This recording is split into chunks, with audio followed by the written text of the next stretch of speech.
Good morning. Mga nahulog na Indian mango, pinulot ko at pakain natin sa mga manok.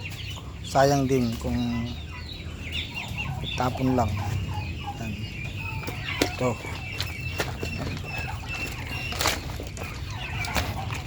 Pakan para madurog. Yan. Ihalo na lang sa darak at gulay.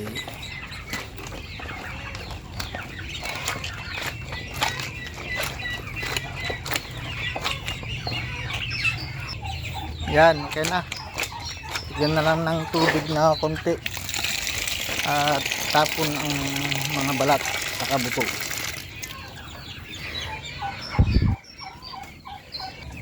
Ito pa ihalo natin, tirang kanin. Saka ito nyug, kakayurin natin. Ayan, nagiling na yung nyug. Ayan, sariling nyug din natin yan. Ihalo na natin. Tapos ito, fermented na vegetable. Yan, ihalo natin.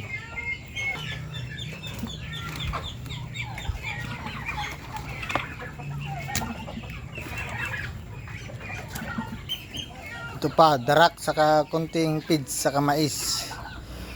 Ihalo na natin. Yan.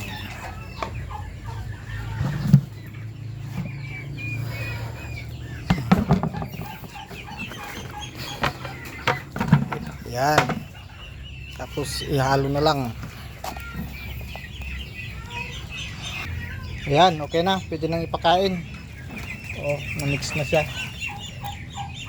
Yan. Ayan, magpakain na tayo. Sarap siguro nito. May gata na, may tamis-tamis pa ng mangga. Yan. Yan, lagay na lang natin dito sa sako. Sako sa kalona. Yan na. Oops. Oh, palabasin ko na yung mga alaga ko. Oh, ayan na sila. Oh, labas.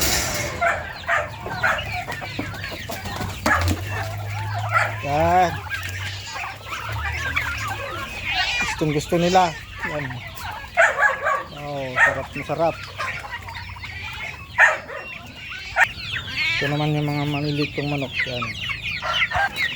Oh. Kung gusto rin yung mga maliliit. Yan.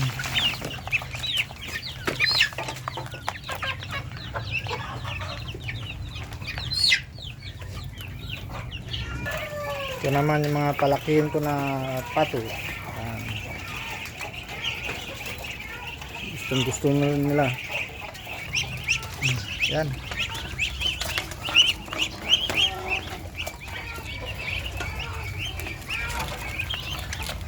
Sa kabila. Ayan. Sige.